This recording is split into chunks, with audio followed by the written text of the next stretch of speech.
The title of this mini podcast is Why Some People Click and Others Don't. A few years ago, I did one of those values assessment tests.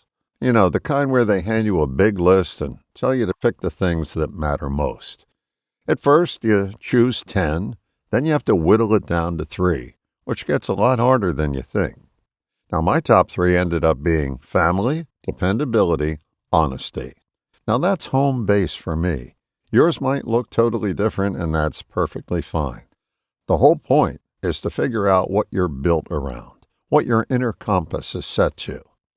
The interesting part is what happens after you know your values.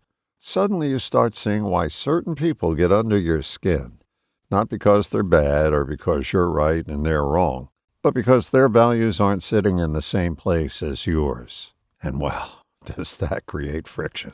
You probably know exactly what I mean.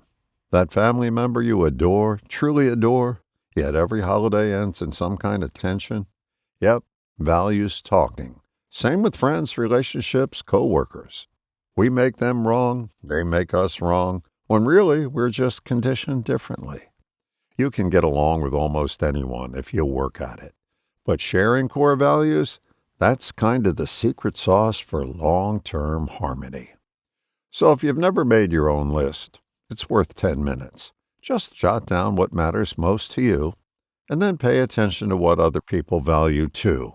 You'll understand yourself better and have a finer appreciation for where they're coming from. It's a way to smooth out what could be a much bumpier ride. All the best, John.